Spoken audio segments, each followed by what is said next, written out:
Good morning students. जैसा कि अपनी ऑनलाइन क्लासेस चल रही है, उन ऑनलाइन क्लासेस के अकॉर्डिंग अपन सब ये जो वीडियोस भेजे जा रहे हैं उनको देख रहे हैं। कई बच्चे ऐसे हैं जिनको अभी इस वीडियो को कैसे देखना है इस बारे में पता नहीं है। इसके लिए आपके पास एक वीडियो भेजा गया है और उस वीडियो को देखिए और उसके अकॉर्डिंग आप प्लेलिस्ट में जाकर के और उस वीडियो को सेव कीजिए या फिर उसको देख करके उसके ऊपर लाइक, कमेंट और सब्सक्राइब करें। अभी तक जिन बच्चों की समझ में आया है उन बच्चों में से पायल, विशाखा, अक्षय कुमावत, अनीश कुमार, मंजीत, देशराज और अमित नेहरा ने इसके लिए कमेंट किया है। मैं मानता हूं कि वास्तव में वो बच्चे जो हैं वो ईगरली इन वीडियोस को देखते हैं। आप लोगों की अटेंडेंस जो है वो कमेंट और लाइक के अकॉर्डिंग ही आपकी जो अटेंडेंस है वो दर्ज की जाएगी। कि जिस प्रकार से आप लाइक नहीं कर रहे हैं, लाइक नहीं भी कर रहे हैं कोई बात नहीं, लेकिन कमेंट जब तक आप नहीं करते हैं तब तक हम ये मान के चलते हैं कि शायद आपने इस वीडियो को देखा नहीं है। इसलिए सबसे पहले आपको वीडियो को सब्सक्राइब करना है, लाइक करना है और कमेंट करना है, ठीक है। इसके बाद पिछली क्लास में अपन ने पढ़ा था पास्ट कंटिन्यूअस टेंस। आज की क्लास में है पास्ट परफेक्ट टेंस। ये पास्ट परफेक्ट टेंस दो तरीके से अपन इनको काम में लेते हैं। एक जनरल सेंटेंसेस होते हैं, दूसरे कॉम्प्लेक्स सेंटेंसेस होते हैं। जनरल सेंटेंसेस के अंदर हम ये देखते हुए चलते हैं कि इस टेंस के हिंदी वाक्यों के अंत में चुका था, चुकी थी, चुके थे, या था, ये थी आदि शब्द आते हैं। लेकिन कॉम्प्लिकेट सेंटेंस जो है उनमें हम थोड़ा सा डिफरेंट लेकर के चलते हैं। तो आज अपन सबसे पहले क्लियर करते हैं जनरल मेथड। जो जनरल सेंटेंसेस हैं उनको कैसे बनाया जाता है इस मामले में अपन सबसे पहले क्लियर करते हैं। जनरल मेथड में जनरल तरीके से जनरल सेंटेंसेस जो होते हैं इनके लिए अपने अफर्मेटिव सेंटेंसेस जो हैं, अफर्मेटिव सेंटेंसेस, इन अफर्मेटिव सेंटेंसेस के लिए इनका स्ट्रक्चर क्या होता है? इनका स्ट्रक्चर होता है सब्जेक्ट, चाहे सिंगुलर नंबर हो चाहे प्लूरल नंबर हो। सब्जेक्ट, हेल्पिंग वर्ब, इसमें अपन मेन वर्ब की थर्ड फॉर्म को काम में लेते हैं, ऑब्जेक्ट और अदर। अब जनरल सेंटेंस कैसे बनाते हैं अपन? मैंने इस चीज को देख लिया था, तुम वहां चले गए थे, वह खाना खा चुका था, वो सो चुके थे। ये चीजें क्या है जनरल सेंटेंसेस में आती है। कॉम्प्लेक्स सेंटेंस इससे थोड़े डिफरेंट है, वो अपन बाद में क्लियर करते हैं। सबसे पहले जनरल सेंटेंसेस जो हैं उनको क्लियर कर लेते हैं। जैसे अफर्मेटिव सेंटेंसेस के लिए स्ट्रक्चर है ये। अब इसमें मोहित ने चिड़ियाघर देख लिया था,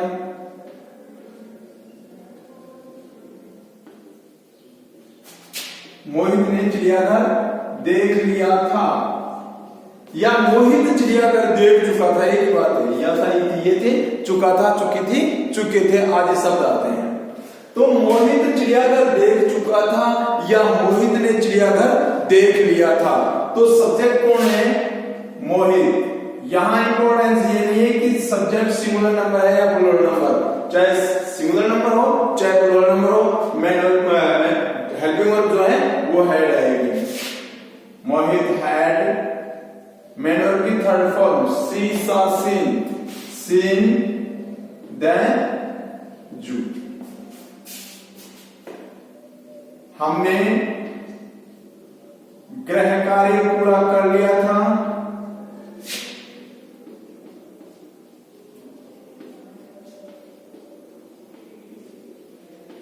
या हम गृह कार्य पूरा कर चुके थे।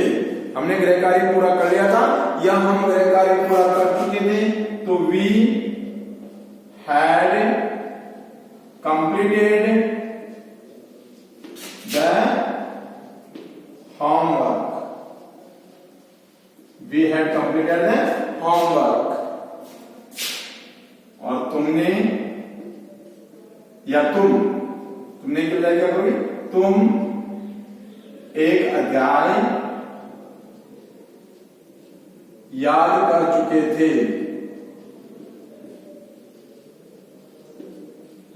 तुम एक अध्याय याद कर चुके थे या तुमने एक अध्याय याद कर लिया था। तुम you had learned A lesson या ए चैप्टर एवरी।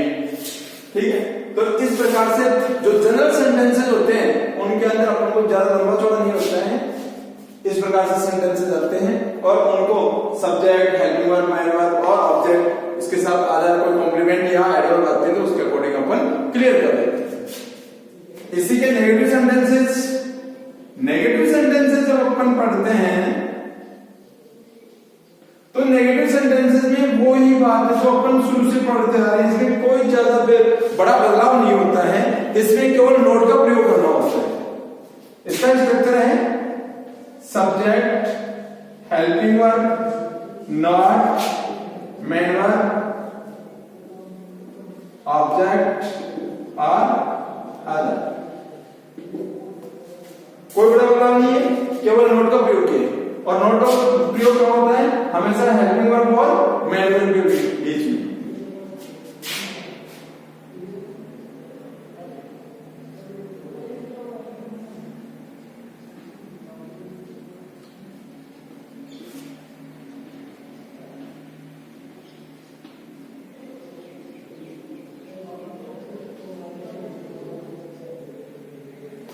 तुलसी ने रसोई घर साफ नहीं किया है या तुलसी रसोई घर साफ नहीं कर चुकी है।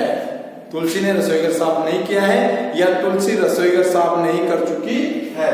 तो और चुकी थी, तुलसी ने रसोई घर साफ नहीं किया था, तुलसी ने रसोई घर साफ नहीं किया था या तुलसी रसोई घर साफ नहीं कर चुकी थी। तो तुलसी had not cleaned the kitchen.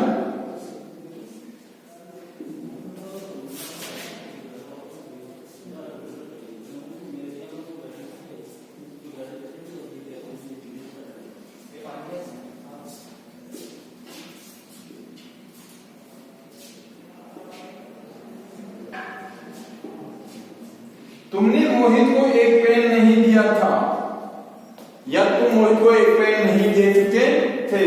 तो you had not given a pen. किसको नहीं दिया था, मोहित को। तो प्रीपोजिशन क्या जाएगी, to Mohit. You had not given a pen to Mohit. तो इस प्रकार से कोई बड़ा बदलाव नहीं है, केवल जिस प्रकार से हम अफर्मेटिव सेंटेंसेस बना रहे हैं, नेगेटिव बना रहे हैं, तो हमें हेल्पिंग वर्ब और मेन वर्ब के बीच में नोट का प्रयोग कर देना है और नहीं का प्रयोग होता रहेगा। इसके बाद है अपने इंटरोगेटिव सेंटेंसेस।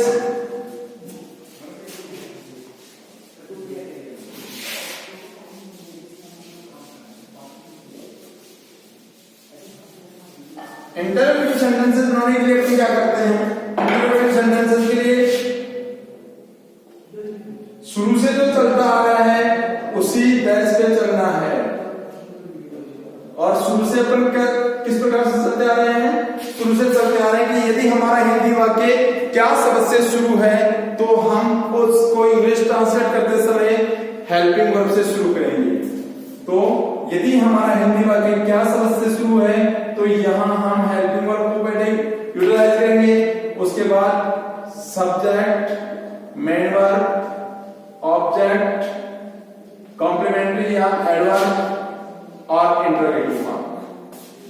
ठीक है, यदि हमारे हिंदी वाक्य के बीच में कोई भी टैग वर्ड आ जाता है, डब्ल्यू वर्ड आ जाता है, तो उसके लिए हम क्या करेंगे, सबसे पहले हम WH वर्ड लिखेंगे, उसके बाद हेल्पिंग वर्ब लिखेंगे, उसके बाद subject, main verb, object, other और इंट्रोगेटिव। क्या तुमने ताजमहल देख लिया था? क्या तुमने ताजमहल देख लिया था या क्या तुम ताजमहल देख चुके थे? एक ही बात है, देख लिया था या देख चुके थे। तो वाक्य कहां से शुरू हो रहा है? क्या से? तो किससे शुरू करेंगे? हेल्पिंग वर्ब से। हैड यू, मैंने वर्ब क्या है? Seen the Taj Mahal. Had you seen the Taj Mahal. और क्या बच्चे एक मैच जीत चुके थे या क्या बच्चों ने एक मैच जीत लिया था? तो had children won a match. इस प्रकार से हमारे जो क्या शब्द से शुरू होने वाले जो सेंटेंसेस हैं उनको इस प्रकार से अपन लिखते हैं। इसी तरह से WH वर्ड को कैसे काम में लिया जाता है उसके लिए शुरू से अपना एक ही फॉर्मूला काम में आ रहा है। कौन सा? सबसे पहले WH वर्ड, उसके बाद हेल्पिंग वर्ब, फिर सब्जेक्ट, मेन वर्ब, ऑब्जेक्ट और इंट्रोगेटिव वर्ब।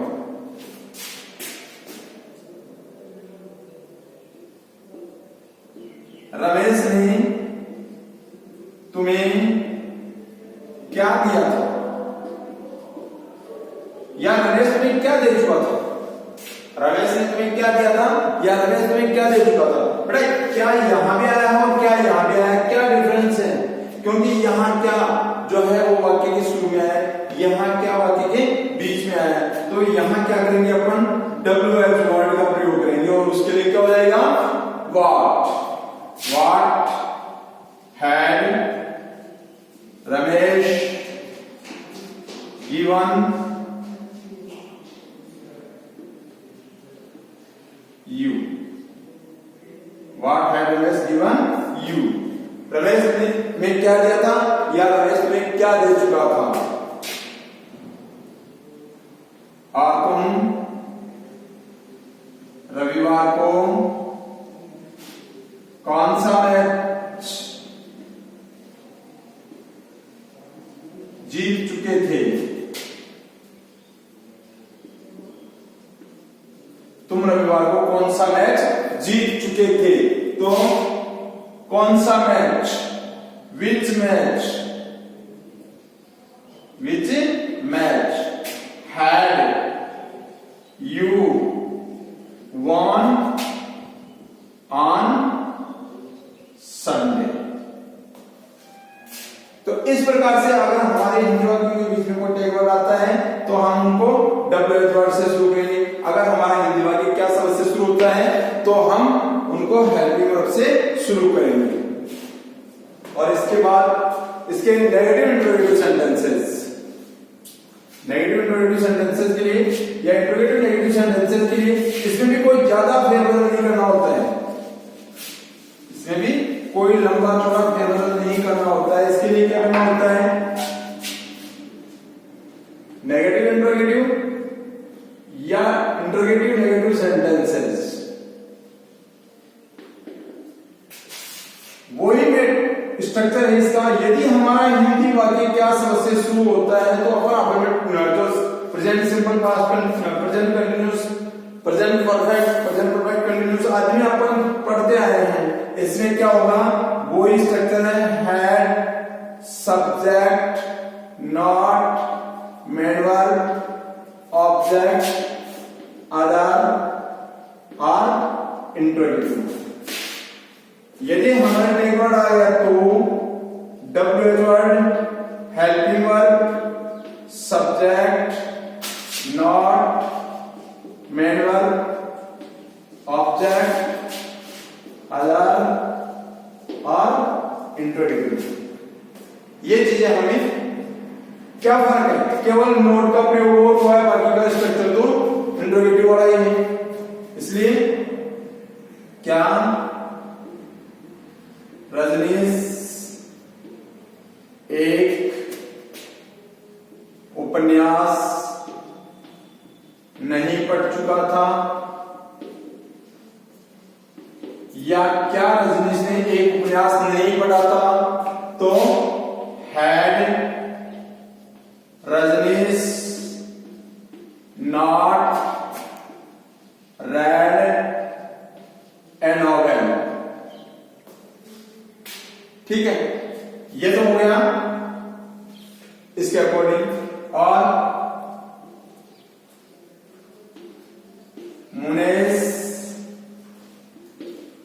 कौन सा नाटक नहीं देख चुका था, या मुनेश ने कौन सा नाटक नहीं देखा था, तो विच प्ले भी होता है, इसका ड्रामा भी होता है। विच प्ले या ड्रामा हैड मुनेश नॉट सी। तो इस प्रकार से ये क्लियर है।